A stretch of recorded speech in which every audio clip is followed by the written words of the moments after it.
તમને એક પ્રશ્ન પૂછું, આ દુનિયાના ટોપમાં પહોંચેલા જે વ્યક્તિઓ છે અને જે માણસો ઘણો બધો પ્રયાસ કરે છે અને સફળ નથી થઈ શકતા, આ બે વચ્ચે અંતર શું હોય છે? એક તો દ્રષ્ટિકોણ, ચલો ગુડ. એક ડિસિપ્લિન, ચલો ગુડ. હે ચલો એ પોતાની ભૂલોમાંથી શીખવું, એક એ પણ હોઈ શકે છે, ગુડ. નસીબ છેલ્લું ફેક્ટર છે. દશરથ માંझी कहता नसीब के भरोसे मत बैठो कि भगवान के भरोसे मत बैठो, भगवान आपके भरोसे बैठा. वास्तविकता तो यही છે. ચાલો પછી ધીરજ, એક સરસ મજાનો ગુણ એ પણ જોઈએ. પછી એક ત્યાગ ભાવના, ચલો એક લખી શકાય છે, એ સંત કક્ષાના માણસો એનામાં હોય. ચલો ગુડ. આ બાજુ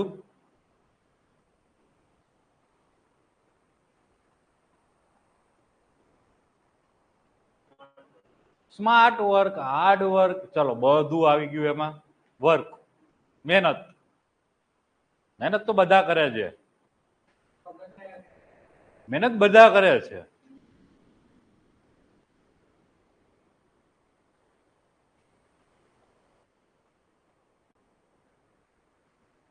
સ્પિરિટ, જુસ્સો, આ બધું જ ત્યારે સાર્થક નીવડે છે જ્યારે તમારો જુસ્સો ટકી રહેશે. સ્પિરિટ, તમારી કન્સિસ્ટન્સી ત્યારે જ આવશે, તમારી ડિસિપ્લિન ત્યારે જ આવશે, તમારું હાર્ડવર્ક સ્માર્ટ વર્ક ત્યારે જ થશે, એક જુસ્સો ટકી રહેશે. હું 3 થી 4 મહિના પહેલા મારા રેસિડેન્સીની બાજુમાં વાણંદની દુકાને બેઠો હતો. એક એમનો કાયમી કસ્ટમર હશે, 5-6 વર્ષ 7 વર્ષથી. બે એકદમ ફ્રેન્કલી વાત કરતા હતા. વાતમાંથી વાત નીકળી, બંને યુપીના જ. અને વાણંદ યુપી વાળો અને જે અહીંથી કામ કરવા આવેલો હતો એ યુપી વાળો. હવે જે માણસ વાતમાં કામ કરતો હતો એને શાકભાજીની લારીથી શરૂઆત કરી હતી ગુજરાતની અંદર. અત્યારે રિયલ એસ્ટેટનો બ્રોકર છે, મહિને 4 થી 5 લાખ રૂપિયા આરામથી ગાંધીનગરમાં કમાય છે. એ આખી બધી વાત કરતા હતા, બે હું સાંભળતો હતો શાંતિથી. હવે એ નામ તો કંઈક બોલ્યો, હું ભૂલી ગયો. હવે પૂછતો હતો કે આથી આ કે પછી એને વાતમાં તો હું કે દરેક ધંધામાં પડવું ને સફળ થાવ. મને ક્યારેય કોઈ ધંધામાં નિષ્ફળતા મળી નથી. અને મને રસ એટલે પડ્યો કે એ માણસ શાકભાજીની લારીથી શરૂઆત કરી હતી અને ગાંધીનગર કે પોતાના રાજ્યની બહાર પણ રિયલ એસ્ટેટના બ્રોકર તરીકે એસ્ટાબ્લિશ થઈ ગયો અને મહિને 4 થી 5 લાખ રૂપિયા કમાય છે. નાની સૂની વાત નથી. પછી મને રસ પડ્યો, મેં કીધું એવું તો શું તારી પાસે જ છે. અને મસ્ત વાત કરી કે સાહેબ મારી પાસે એક જ વસ્તુ છે, જુસ્સો. હું કોઈ પણ કામમાં પડું તે દિવસે મારી પાસે જે જુસ્સો હશે, બીજે દિવસે એથી જુસ્સો વધારે જાય. જ્યાં સુધી હું એ કામના તળિયું ન લાવી દઉં, સફળ ના થાવ ત્યાં સુધી મારો એક પણ દિવસ જુસ્સા વિના ના હોય. ક્યારેય હું નકારાત્મક ના વિચારું, થશે નહીં થાય. જ્યારે હું કે ગાંધીનગર આવીને મેં કે શાકભાજીની લારી અહીં જ અમે અહીંયા એ જ વિસ્તારમાં એ ચલાવતો, કે બહાર જ હું શાકભાજીની લારી ચલાવતો, ત્યારે તમે નહીં માનો કે મેં 1500-2000 રૂપિયા શાકભાજી લેવા માટે મેં મારા મિત્ર પાસેથી ઉધાર લીધેલા હતા. બધું જ થઈ જશે, તમારી પાસે કે સંસાધનો નહીં હોય તો એ પણ એરેન્જ થઈ જશે, પણ એક જ વસ્તુ જોશે તમારી અંદર, એ છે જુસ્સો, કામ કરવાનો સ્પિરિટ. બાકી બધું જ થઈ જશે. એ સ્પિરિટ ના ઘટવા દો એટલે કે તમને કોઈ દિવસ કે કોઈ ધંધામાં નિષ્ફળતા ના મળે. બસ એ જ વસ્તુ હું તમને અહીં કહીશ કે તમે આ ક્ષેત્ર હોય કે આનાથી બીજું કોઈ પણ ક્ષેત્ર હોય,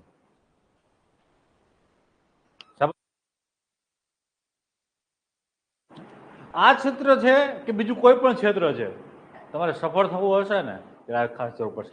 કદાચ પાસ થઈને અધિકારી થઈ જાઓ છો, પીએસઆઈ થઈ જાઓ છો, એની અંદર પણ સફળ નિષ્ફળતાનો રેશિયો તો હશે ને. અધિકારી થઈને આ અધિકારી સફળ કહેવાય, આ નિષ્ફળ, ત્યાં આ જ જરૂરિયાત પડશે, જુસ્સો.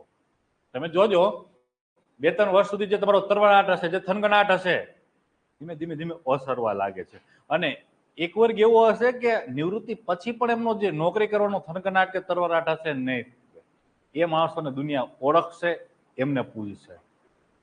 ગાંધીને શું કહેવાતું? જુવાન ડોસલો. જે ઉંમર આપણે 2 કિલોમીટર 5 કિલોમીટર દોડવામાં તકલીફ પડે છે, એ માણસ અહીંથી નીકળે અમદાવાદથી અને નવસારી સુધી હાલીને પહોંચતો. ગાંધીની ઉંમર શું હતી? ગાંધી હતું એ તો એક્સપાયર થયા ત્યારે 78 હતી. 60-62 ની આજુબાજુ માણસો નિવૃત્ત થાય છે અને એ નવા નવા સાહસ કરે છે. આ આપણી અને એમની વચ્ચે અંતર હોય છે. આ જુસ્સાનું અંતર છે. ત્યારે 60-62 વર્ષે ઘણા માણસો રિટાયર થઈને એ ચેર ઉપર લાંબા પગ કરીને જીવતા હશે. આ જુસ્સો છે.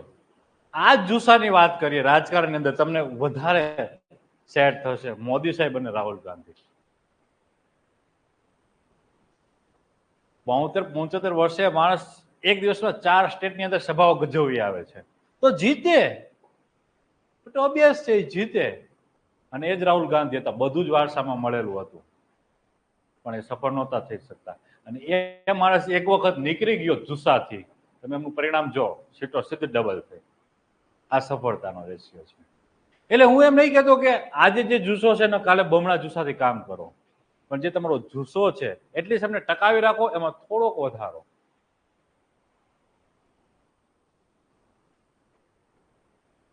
એક્ઝામ સુધી ટકાવી રાખો, પરિણામ તમારી બાજુ હશે. કારણ કે શરૂઆત કરવી એ બહુ સહેલું કામ છે, ટકી રહેવું એ સૌથી અઘરું કામ છે. વિરેન્દ્ર સહેવાગની બાયોગ્રાફી નથી બનતી, નથી બાયોપિક. કેમ? કારણ કે એના નામે એવા કોઈ મેચ નથી કે જેને બનાવી રાખ્યા હોય. ધોનીની બાયોપિક બને કારણ કે પીચ ઉપર ટકી રહેતો ને છેલ્લે સુધી લઈ જતો મેચને અને જીતાવતો. એમને દુનિયા યાદ કરે. એને કહેવાય કે પીચની પાછળથી તો સ્ટમ્પની પાછળથી ઉભો રહીને મેચ પરિવર્તન કરી શકે. એટલે ટકી રહેનાર માણસને દુનિયા કાયમી પૂજે છે, યાદ રાખે છે. એ એક જ વસ્તુ છે, જુસ્સો. જુસ્સો હશે ત્યારે તમે ટકી શકશો. એટલે ધીમા પડવાનો કોઈ સ્કોપ નથી, કોઈ અવકાશ નથી. કામ કરવાનું એક જ સ્કોપ છે આપણી પાસે. પરિણામ તમારા તરફી જ હશે. કારણ કે આ દુનિયાની અંદર એક પારેટોનો સિદ્ધાંત છે, કદાચ આપણે ડિસ્કસ કર્યો ના હોય તો તમને કરાવી દઉં છું.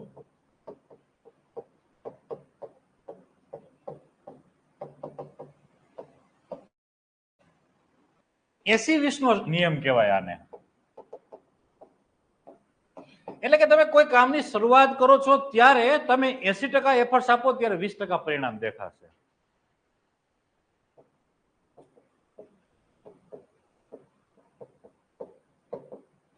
જ્યારે તમે 80% એફર્ટ્સ આપો છો ત્યારે 20% પરિણામ દેખાશે શરૂઆતના સ્તર ઉપર. પછીનું સ્તર એવું આવે, ટકી ગયા પછીનું અવસ્થા એટલે છેલ્લી જે પરિણામની નજીકની અવસ્થા હોય એમાં 20:80 નો રેશિયો હોય. એટલે કે 20% એફર્ટ્સ આપો, 80% પરિણામ મળે. આ એફર્ટ્સ, આ પરિણામ, રિઝલ્ટ. અને આ અવસ્થા સુધી આપણે પહોંચવાનું છે. વોરેન બફેટ અત્યારે કાંઈ ના કરે, પૈસા અહીંથી ખાલી નાખી દે ને તો એ સાંજે કરોડો રૂપિયા છાપી લે. મુકેશ અંબાણી કાંઈ ના કરે, અહીંથી અહીં ખાલી આમ પૈસા મૂકી દે તો એ સાંજે કરોડો રૂપિયા છાપી લે. પરંતુ એ એક આ અવસ્થામાંથી પસાર થયેલા હશે ને ક્યારેક, એ અથવા એમના દાદા કે પપ્પા કોઈ તો આ અવસ્થામાં જે ટકી ગયા અને અહીં સુધી પહોંચી ગયા એને કોઈ નિષ્ફળ બનાવી શકતું નથી.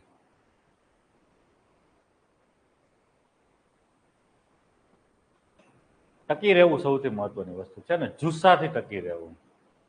ચલો, આજનું જે ગદ્યાર્થ લેખન છે, સરસ મજાની વાર્તા છે. શું છે વાર્તાનો? એક બ્રાહ્મણ હોય છે. બ્રાહ્મણ કાયમી ગરીબ જ હોય.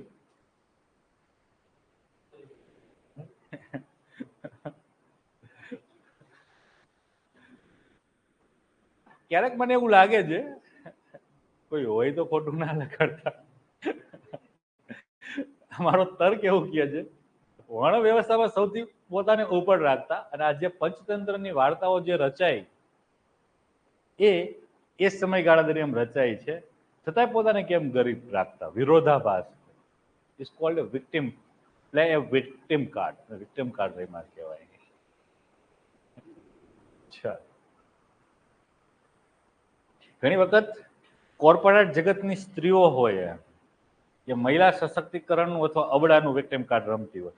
ખરેખર જરૂરિયાત નથી. તમે તો સક્ષમ થઈ ગયા છો, તમારે હવે આ વિક્ટિમ કાર્ડ ના રમવાના હોય. અને મહિલા સશક્તિકરણની જરૂરિયાત જે છે ખરેખર અબડા છે એને ખબર નથી કે આ વિક્ટિમ કાર્ડ રમાય. એ એવું જ છે, દરેક સ્તરે આ થાય છે. ચલો, એટલે એક બ્રાહ્મણ હોય છે, ગરીબ, થાકેલો હોય છે, હારેલો હોય છે જિંદગીથી, દુખી દુખી રહેતો હોય છે, અને એક સપનામાં ભગવાન આવે છે. ભગવાન એને ચીંધે છે કે જાઉં આ તટે, યમુના તટે જ છે ને, યમુના તટે એક ઋષિ છે, એક સંત છે, એની પાસે જાય તારું દુઃખ ભાંગશે. અને ચાલીને નીકળી પડે છે. સંત પાસે આવે છે, સંતને કહે છે કે આટલો હું દુઃખી છું, મારે શું કરું, કંઈક આપો મને. સંત કે મારી પાસે શું છે, તો હું સંત થોડી ના થાવ. હા, પછી એને યાદ આવે છે કે મણી, પારસમણી હોય છે. પારસમણી એને કહેવાય છે કે જે વસ્તુને સ્પર્શ કરે એ સોનું થઈ જાય. એને આપી દે છે કે દાટેલો છે, ગોતી આવો, લે આવો. બ્રાહ્મણ જાય છે, મહેનત કરે છે, એટલી મહેનત કરી લે છે અને હાથમાં પારસમણી લે આવે છે. પછી ઓલું અડાડવા લાગે છે બધે જ, સોનું સોનું સોનું. મજા આવી જાય છે, આનંદથી નાચવા માંડે છે. થાકીને પાછો નદી કિનારે બેઠો હોય છે, સરસ મજાનું પવન વાય છે. ત્યારે આનંદ બહુ બમણાઈ જાય છે, ઓલા આનંદને ભૂલી જાય છે. પછી યાદ આવે છે કે મણીનું મારે શું કામ છે? આવા આનંદ, આજથી સરસ મજાનો આનંદ તો અહીંયા આવે છે સોના જેવરાત કરતા. તો પાછો ઋષિ પાસે જાય છે ને પરત કરી દે છે. આવો જ કઈક વાર્તા છે ને, મેં વાંચી નથી, વેલા ક્યારેક વાંચેલી છે એકાદી વખત. જીપીએસસી નો પીવાયક્યુ છે ત્યારે વાંચેલી છે. આવી જ છે કઈક વાર્તા. અધકચરી નથી ને, કઈ છૂટતું નથી ને વાર્તાની અંદર? ડન. એટલે પછી પ્રશ્ન 4-5 આપેલા હશે. આ લગભગ વાર્તા પંચતંત્રની હશે, આઈ થિંક. આવી વાર્તાઓ પંચતંત્રની હોય. શું છે પેલો પ્રશ્ન?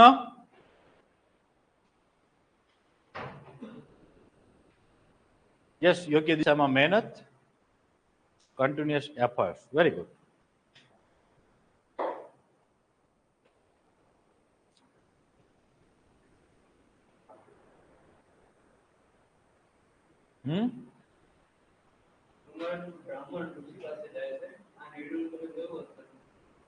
કંગાળ બ્રાહ્મણ ઋષિ પાસે જાય છે. આ જે વાક્ય છે એનું અર્થઘટન કઈ રીતે કરી શકાય છે? હા, તમે એટલે કઈ રીતે, એમ આપણે હું કે તમે ગમે એ. ચલો, તમે જે કર્યું છે એ પેલા કયો.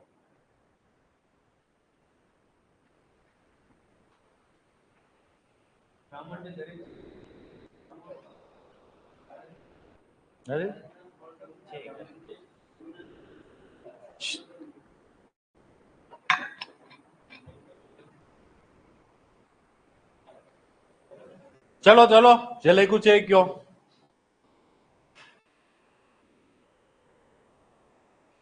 જે અર્થઘટન કર્યું છે એ કયો.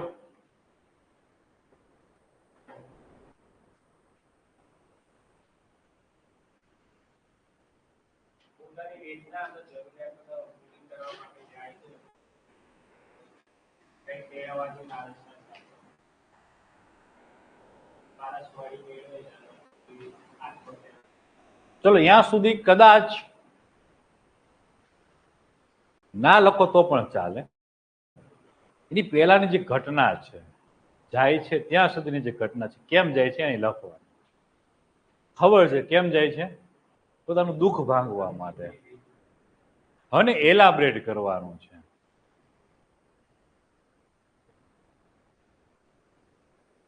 એક કહેવત છે, ડૂબતો તણકું પણ પકડે અથવા છેડી. તો એ અહીં ઉમેરી શકાય છે. તો તમે કહી શકો છો કે જીવન વિકાસની પ્રક્રિયામાં હારેલો અથવા સંઘર્ષમય જિંદગીથી હારેલો, થાકેલો અને દુઃખમય જીવન પસાર કરતો અથવા વ્યતીત કરતો બ્રાહ્મણ સુખ, સાહેબી અને વૈભવ વિલાસની અપેક્ષા માટે થઈને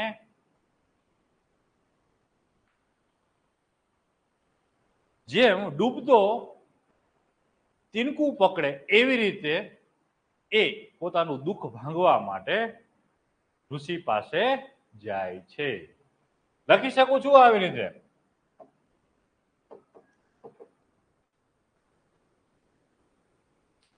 વસ્તુને એલાબરેટ કરતા શીખવાનું છે સારી ભાષામાં. બોલો બોલ પુત્ર. વિશ્લેષણ. હા, વાક્ય કીધું છે કે વાર્તા કીધી છે?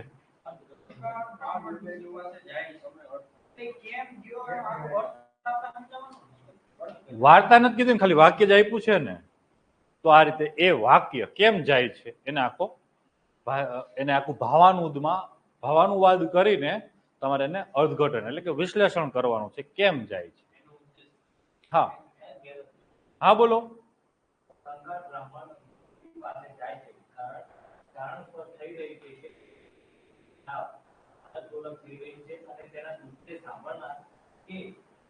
સમજનાર.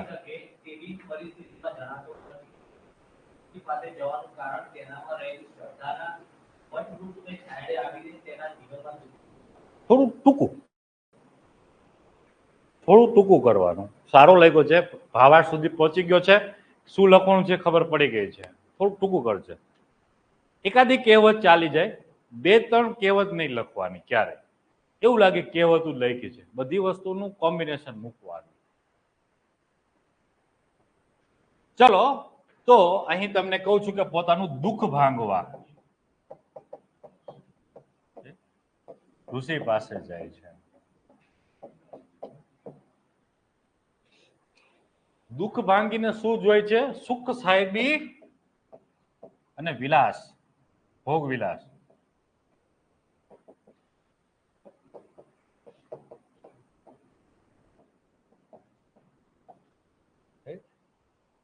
ચાલો,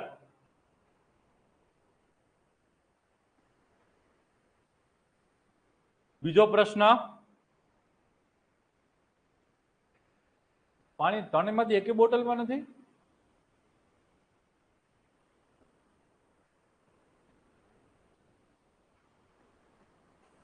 ચલો, કાલ કહી દઈશ એક બોટલ વધારે મૂકવાનું. ચલો, બીજો પ્રશ્ન શું છે? મારે નહીં.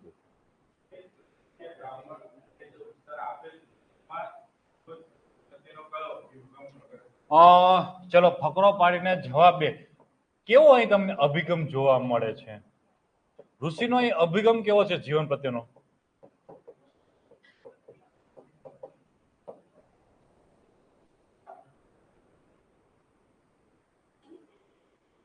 તમને ઋષિનો જે અભિગમ છે જીવન પ્રત્યેનો એ કેવો લાગે છે?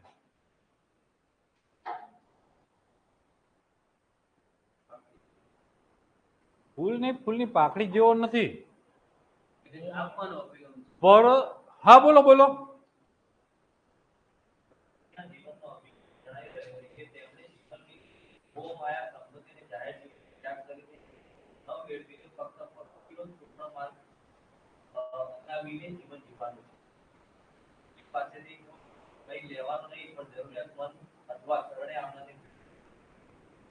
લેવું નહીં પણ આપવું.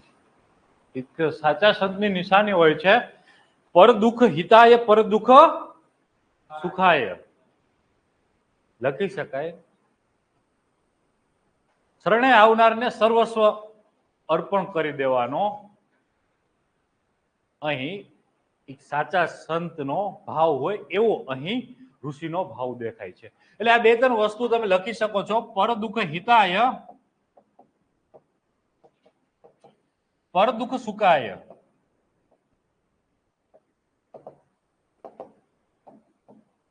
સુખાય.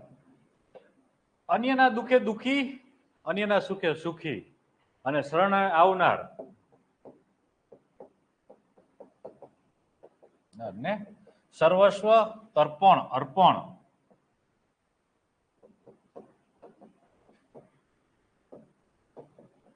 કરી દેવાનો. એટલે કે એક સાચા સંતની જે પરિભાષા હોય એવી અહીં એમની જીવન પ્રત્યેના અભિગમ પરથી પરિભાષા કરી શકાય છે. તો જીવન પ્રત્યેનો અભિગમ દેખાય છે. ડન.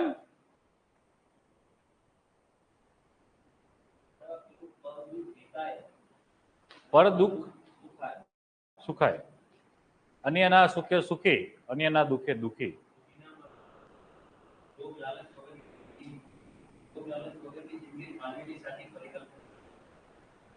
ના, ઋષિ ના એ નથી ક્યારે વિચારતા.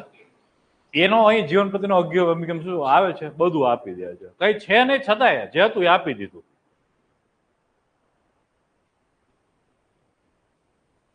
ચલો જવાબ 3.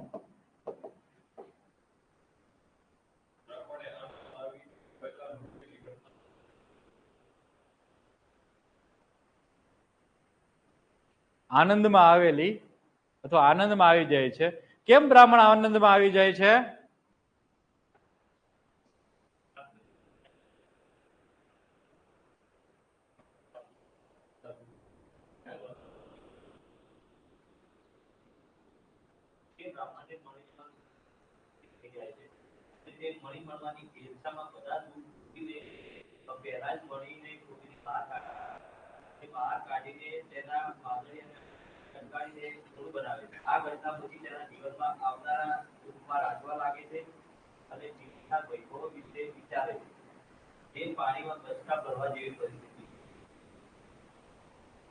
નહીં, તું થોડું ઇન્ટરપ્રિટેશન અલગ એંગલથી કરે છે.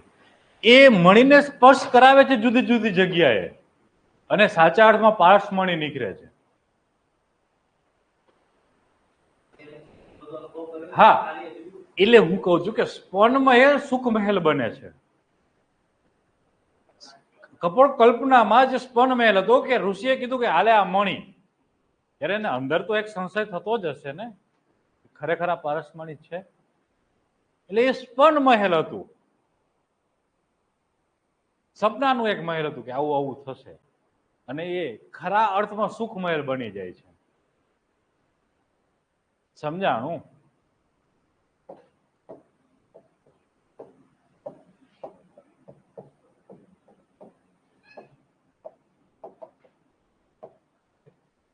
એટલે કે ઋષિ એમને જ્યારે મણી આપે છે અને એ મણી ખરા અર્થમાં પારસપણી નીકળે છે અને એના દ્વારા આજુબાજુમાં અથવા એ ભોગ વિલાસ સુખ સમૃદ્ધિ પ્રાપ્ત કરશે. એટલે કે જે પેલા સ્પર્શ મહેલ હતું હવે સુખ મહેલ બને છે. એટલે માટે થઈને બ્રાહ્મણ આનંદમાં આવીને નાચવા લાગે છે. નાચવું તો જોઈએ.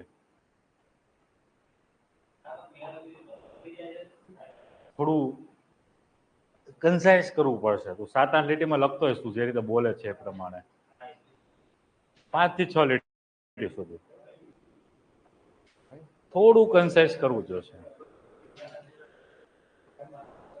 મારે 4 થી 5 લીટી થાય ને હું ફટકારું જ એવા શબ્દ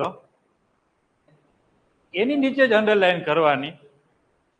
પેપર ચેકર અભિભૂત થઈ જાઓ છો.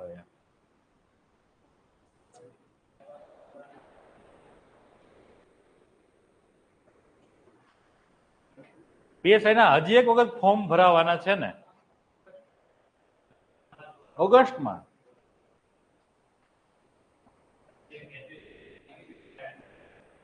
એટલે કોઈ પણ ને છૂટછાટ આપે જ ને. મારે ભરવું છે. દોયડા વિના મેન્સ આપવા દેશે? નહીં આપવા દે.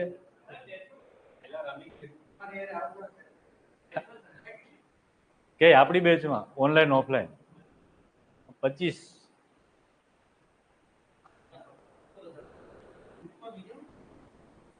એ રવિવારે થઈ જશે. મારી પાસે અત્યારે સમય નથી, સમયનો થોડો અભાવ છે, એ ચાયણી લાગી જશે.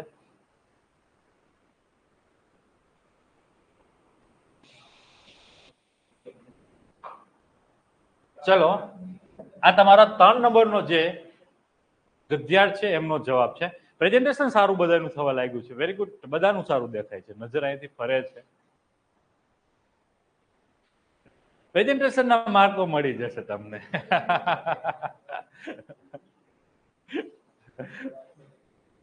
અને એક લેવલના ત્યાં પહોંચો ત્યાં ભાષાના માર્કે તમને મળી જશે. છેલ્લે તમારે કામ કરવાનું રહેશે ભાષાની અંદર. સૌથી મહત્વનું સમય મર્યાદામાં પેપર પૂરું કરવું. હવે આવતા વીકમાં જે અહેવાલ લખવા આપીશ, અહેવાલનું જે કેલ્ક્યુલેશન થતું હશે એટલી જ મિનિટ આપીશ.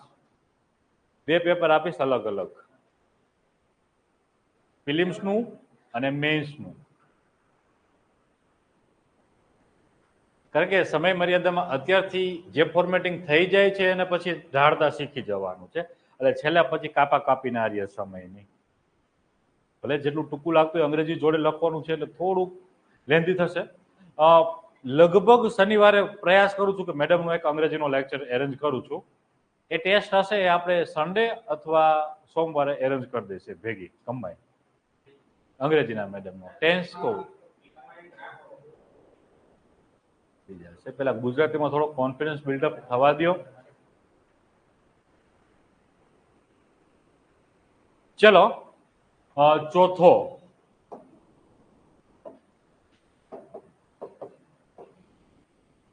ટેન્સ ને મેડમે બેઝિક કરાવી દીધું છે ને? કેટલા લેક્ચર થયા છે? 2 થયા છે ને? ચલો, હું મેડમ સાથે ચર્ચા કરી લઉં છું. એવું હતું? સાદો વર્તમાન કાળ. ઓકે,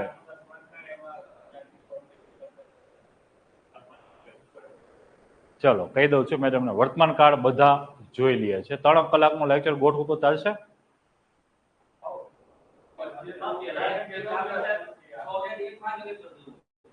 5 વાગે બેચ હોય છે. બેચ હોય છે. પણ તમારે 6 થી 9 નો થાય તો શું વાંધો છે? શનિવારે એક દિવસ તો ચાલે ને. રવિવારે તો આમે તમારે રજા હોય છે. દોડવા ક્યાં જાઓ છો રવિવારે? ચલો, 4 નંબરનો તમારો જવાબ શું છે?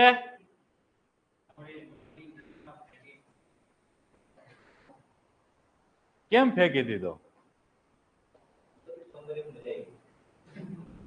બરાબર છે.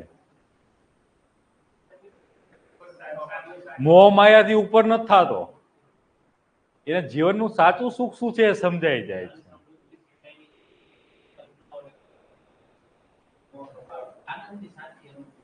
આનંદની સાચી અનુભૂતિ થાય છે. સુખ અને આનંદ 2 અલગ પડતી અવસ્થા છે. આનો અર્થ ખબર છે? સુખ અને આનંદ બંનેનો અલગ પડતી વિભાવનાઓ છે. સુખ સીમિત વિભાવના છે. સુખમાંથી તમે દુઃખમાં જઈ શકશો એની બીજી અવસ્થામાં. અને સુખ ક્ષણિક હોઈ શકે છે. જ્યારે સુખ પરમેનન્ટ થઈ જશે, સતત મોજમાં જ રહ્યો, એવી અવસ્થા કહેવાય આનંદ. આનંદનો વિરોધી શબ્દ ગોતો.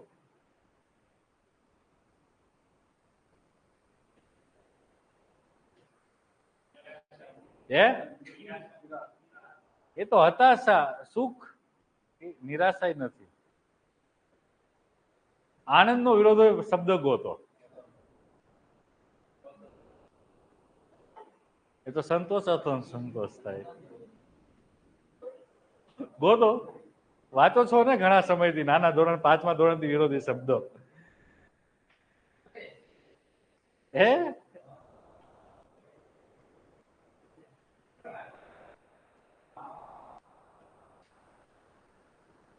આનંદનો વિરોધી શબ્દ કેટલા દિવસમાં ગોતી લેશો?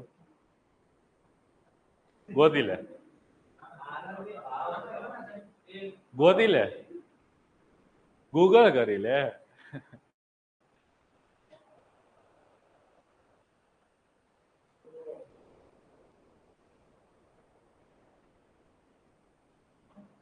શું છે?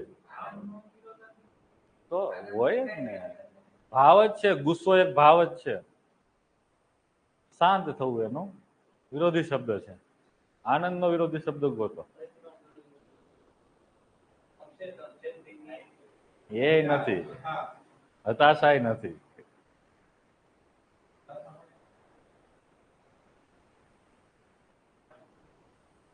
મળે છે બલભદ્ર? અંગ્રેજીમાં મળશે, ગુજરાતીમાં લગભગ નહીં મળે. વિષાદ તો દુઃખ, સુખ અને દુઃખ એ તો થયો.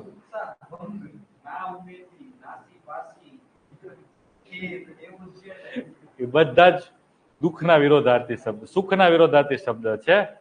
આનંદનો વિરોધાર્થી શબ્દ છે જ નહીં, છે જ નહીં. નથી નથી કઈ વિરોધી શબ્દ બની જ ન શકતો, કારણ કે આનંદની જે અવધારણા છે, જે પરિભાષા છે, એ ચિરકાલીન સુખ, સતત જે માણસ સુખમાં જ રહેતો હોય એ અવસ્થા છે. એ અવસ્થા ત્યારે જ આવી શકે છે જ્યારે તમે જોય ઓફ ગિવિંગમાં માની શકો છો. ઓડ યુનિવર્સિટી, ઓક્સફર્ડ યુનિવર્સિટીના રિપોર્ટ છે કે જે માણસ મેળવવા કરતા, પામવા કરતા આપવામાં વધારે માને છે, સુખી વધારે હોય છે, આનંદિત વધારે હોય છે, જેને જોય ઓફ ગિવિંગ કહેવાય છે. અને સાયકોલોજીનો એક કોન્સેપ્ટ છે જોય ઓફ ગિવિંગ. એ જ્યારે માણસ ડિપ્રેશનમાં હોય છે, ડિપ્રેશનમાંથી બહાર આવવા માટેની એક થેરાપી છે જોય ઓફ ગિવિંગ. નાની નાની કોઈને મદદ કરો. તમને ડોક્ટર, સાયકોલોજીસ્ટ, સાયકાટ્રિક તમને કહેશે કે બાળકોને ભણાય આવો, વૃદ્ધાશ્રમમાં બાળકોને કંઈક ખવડાય આવો. આવી સતત 1-2 વર્ષ, 1-2 મહિના, 3 મહિના સુધી આવી માણસ પ્રક્રિયા કરશે એટલે એને આનંદ આવવા લાગશે. ડિપ્રેશનમાંથી બહાર આવવા માટેની એક ટ્રીટમેન્ટ. મારા જીપીએસસીના ઘણા સ્ટુડન્ટને તકલીફ થાય છે, એન્ઝાયટી, ડિપ્રેશન, ત્યારે હું કહું કે 4-5 વખત, 10 વખત વૃદ્ધાશ્રમમાં જાઓ, મજા જ આવશે. ઘણાય છે.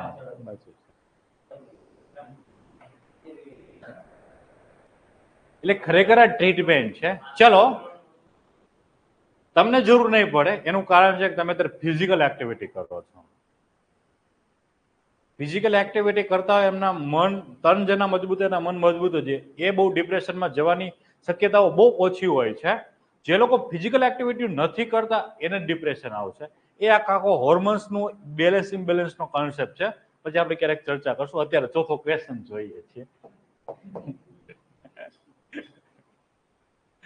ચાલો, શું છે? મણી પાછો કેમ આપી દીધો?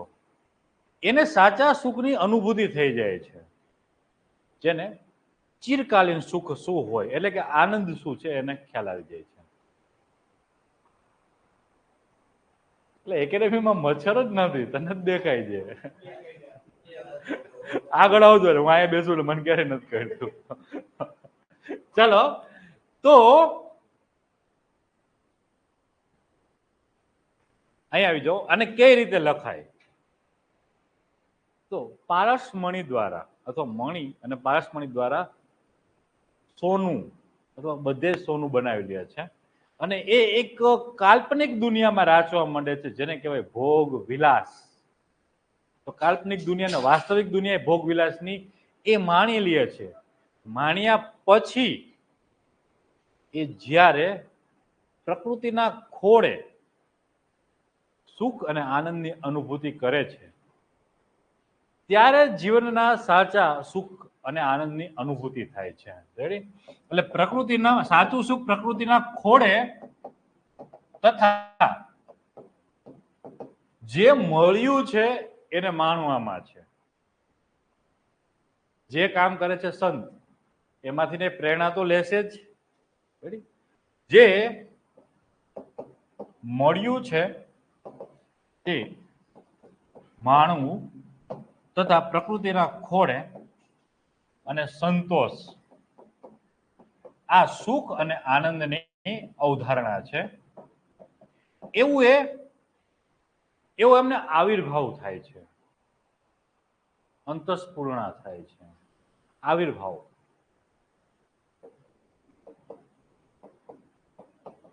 તમે આ લખજો હો, શબ્દો ઉતારવાના છે, આવા જ બધા ક્યાંક ને ક્યાંક લખવાના હશે. આવિર્ભાવ એટલે એવી પ્રેરણા એને થાય છે, એવો એનો ભાવ પ્રગટ થાય છે અંદરમાં. આત્મજ્ઞાની લખી શકો છો. આત્મજ્ઞાન તો કદાચ કોઈને શબ્દ આવડી પણ જાય, આવો શબ્દ નહીં આવે એક્ઝેક્ટ ટાઈમ. એટલે આવા ગોખી રાખવાના, ફટકારવા જેવા 200-500 શબ્દ. અને ડાયરી મેન્ટેન કરજો. રવિવારે બોલાવીશ ત્યારે ડાયરી હું માંગીશ.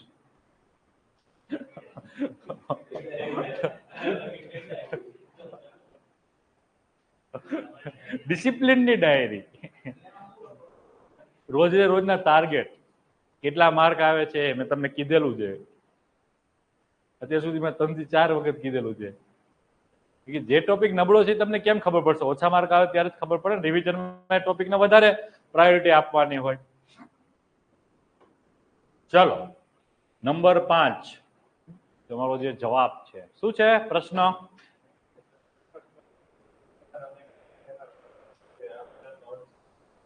મણી દેનાર અને મણી લેનાર બંને જીતી ગયા.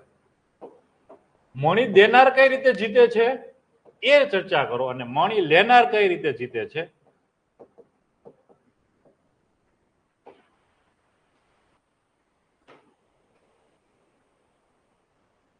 મણી દેનાર કઈ રીતે જીતે છે?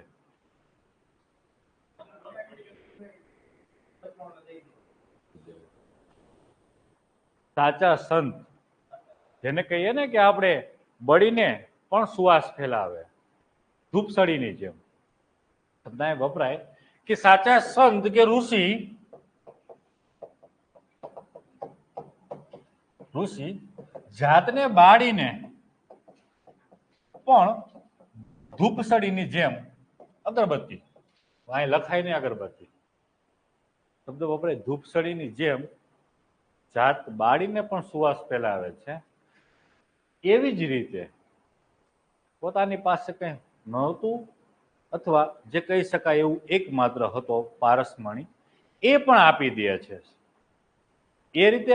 અને મણી લેનાર શરૂઆતના સ્તર ઉપર મણી લઈને પામવાની, ઉપભોગ કરવાની એક અભિવ્યક્તિ, લાગણી લઈને આવનાર બ્રાહ્મણ પામી લે છે, એટલે પામીને ત્યજી દે છે. એટલે કે આ રીતે બેને લખી દો, બ્રાહ્મણ એ મણી લઈને પામી લે છે. એટલે કે આ વ્યક્તિ છે એ ત્યજીને પામે છે અને લેનાર પામીને ત્યજે છે.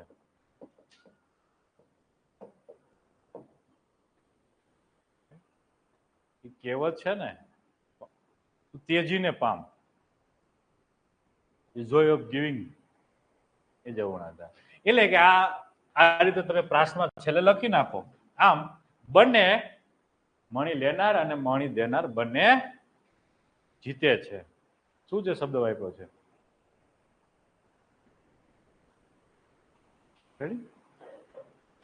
એક ત્યજીને પામે છે અને બીજો પામીને ત્યજે છે. પછી થોડી થોડી વાર્તા ગૂંથી દેવાની, અહીં એકાદી આવી કહેવત નાખ દેવાની. આ પામી લે છે, ઉપભોગ કરીને બધું છોડી દે છે. સાચા સુખની અનુભૂતિ થઈ જાય છે. સુખાનુભૂતિ શબ્દ સારો તમને બનાવી દઉં છું. સુખની અનુભૂતિ, સુખાનંદ, સુખનો આનંદ. પછી વધારે નહીં બનાવવાનો, એકાદો શબ્દ આવો મૂકવાનો એક જવાબમાં. બધું બેલેન્સમાં સારું. ચલો, આ રીતે તમે આમને લખી શકો છો. સારા શબ્દો આ રીતે બનાવી શકાય છે. મને આ શબ્દો બનાવવાની પ્રેરણા મળી છે શાકોત્સવમાંથી. સ્વામિનારાયણ સંપ્રદાયમાં શાકોત્સવ ઉજવાય, એટલે કે એ સિટીના લોકો ભેગા થાય અને એક જગ્યાએ ધામધૂમથી ખાઈ પીવે, અને શાકોત્સવ કહેવાય. શાક પ્લસ ઉત્સવ, શાકોત્સવ. પછી મને આવડ્યું કે ઓકે બધા શબ્દને આ રીતે બનાવી શકાય છે.